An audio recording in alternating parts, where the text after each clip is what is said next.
वालेकुम वरहमतुल्लाहि वबरकातुहू। उम्मीद है तमाम दोस्त खैर आफियत से होंगे, हंसते मुस्कुराते होंगे। अल्लाह ताला आपको इसी तरह खुश रखे।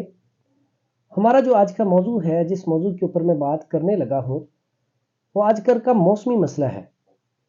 मैंने जो आखिरी ये 10-15 दिन में जितने भी पेशेंट चेक किए हैं, मरीज चेक किए हैं, उसमें कोई 80% जो पेशेंट आए हैं वो हैं गैस और कब्ज़ के। उसकी बुनियादी वजह क्या है? उसकी बुनियादी वजह ये है कि जैसे ही सर्दियां आई हैं, एक तो बारिश नहीं हो रही, खुश्की मौसम में बहुत ज़्यादा है। साथ ही साथ एक बहुत बड़ा इसका जो मसला है वो है पानी की कमी। आजकल हम देखें, मुवाजना करें, सुबह से लेकर शाम तक हम कितना पानी पीते हैं। तो इसलिए सबसे पहला काम तो ये करें कि नीम गर्म पानी जो है 8 से 10 गिलास या 12 गिलास लाजमी पिएं। और जितने पेशेंट आए हैं, जब मैं उनसे पूछता हूं कि आपने सुबह से लेकर शाम तक कितना पानी पिया, तो वो सोच में पड़ जाते हैं और गिनते हैं, वो जी सुबह के हमने 2 गिलास पिए अभी तक। तो फिर खुश्की तो बढ़ेगी।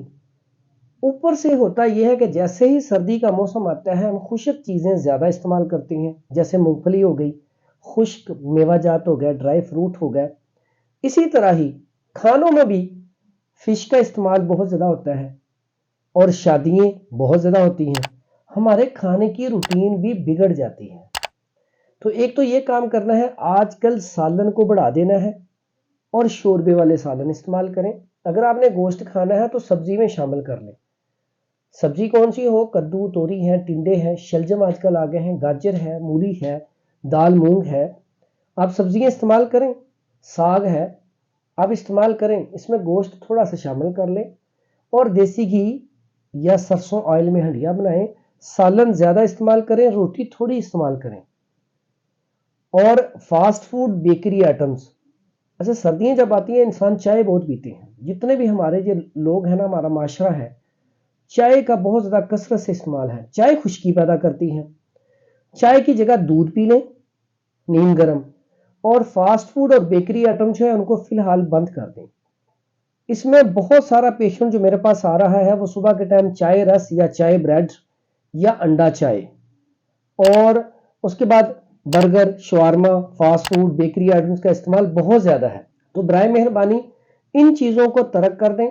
सुबह के नाश्ते में आप कोशिश करें दलिया, गंदम, जौ या सौगी बादाम, मुरब्बा आमला, हरड़, इस तरह की चीज़ों का इस्तेमाल करें, वो आपके लिए ज़्यादा फ़ायदेमंद है। दोपहर में सब्जियाँ, फल, सलाद का इस्तेमाल करें। फ्रूटर है, किन्नू है, मौसमी है, सेब है, इसका इस्तेमाल ज़्यादा कर दें। पपीता, जिनको कब्ज़ गैस का मसला है, पपीते का कसरत से इस्तेमाल करें। आजकल मूली आ गई है, मूली वाले पराठे इस्तेमाल करें, मूली की सलाद इस्तेमाल करें, ठीक है, खीरा इस्तेमाल करें। सलाद का इस्तेमाल बढ़ा दें और सबसे ज़्यादा ज़रूरी पानी इस्तेमाल करें।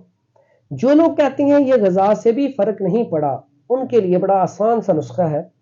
कैस्टर ऑयल 1 कप गर्म पानी लें, उसके अंदर 1 से 2 चम्मच डाल के रोज़ाना पिएं। अगर कैस्टर ऑयल आपको अच्छा नहीं लगता, इसमें आप शहद मिला सकते हैं, गुड़ मिला सकते हैं। आप रोगन बादाम इस्तेमाल कर लें, वो साथ पट्ठों को भी ताकत देगा। जैतून ऑयल इस्तेमाल कर लें। दूध के अंदर देसी घी इस्तेमाल कर लें। जो लोग कहते हैं कि हम चाय से छुटकारा नहीं मिलता, हम चाय लाजमी पीते हैं, वो ना बंद करें। तो मैं कहता हूँ चाय के अंदर सौंफ, सब्ज इलायची डालें, देसी घी के 1 चम्मच डालें तो चाय भी पी लें, कोई मसला नहीं।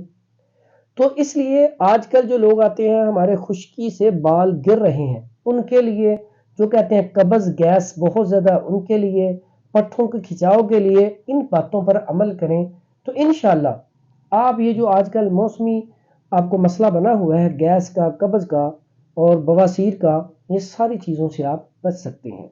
लेकिन जो बवासीर का मरीज़ है, उसे खट्टी चीज़ें, तुरश चीज़ें जो हैं वो बिल्कुल नहीं खानी। आजकल किन्नू है वो ना खाए, फ्रूटर है वो ना खाए। अल्लाह ताला की बड़ी हिकमत है कि सर्दियों में चूंकि खुश्क चीज़ें आ जाती हैं, तो अल्लाह ताला ने मौसमी, किन्नू, फ्रूटर जो है वो भेज दिए हैं कि वो पानी की कमी को पूरा करें।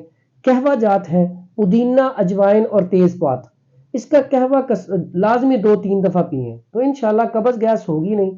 अगर आपके पास तीनों चीज़ें नहीं है, एक है अजवाइन का कहवा पी लें, पुदीने का कहवा पी लें, कुछ नहीं है तो गर्म पानी दिन में 2-3 दफ़ा 1 गिलास गर्म पानी اسے بالکل ایک ایک گھونٹ کر کے وہ پی لیں، انشاءاللہ قبض اور گیس کا مسئلہ حل ہو جائے گا۔ اور روٹی چبا کر استعمال کریں، اللہ تعالیٰ نے 32 دانت دیے تو 32 دفعہ کم از کم چبا کر، تو جن کے دانت ہے ہی نہیں وہ پھر ایسی چیزیں نہ کھائیں، وہ سوجی کا حلوہ کھائیں، وہ ایسی چیزیں کھائیں جو نرم غذائیں ہوں، نہیں تو اچھی طرح چبا کر پھر روٹی کو آپ کھائیں گے تو انشاءاللہ آپ کو قبض گیس کا ایشو نہیں ہوگا۔ دعاؤں میں یاد رکھیے گا، جن لوگوں نے ابھی تک ہمارے چینل کو سبسکرائب نہیں کیا وہ ہمارے چینل کو سبسکرائب کر دیں۔ دعاؤں میں یاد رکھیے گا۔ السلام علیکم ورحمۃ اللہ وبرکاتہ۔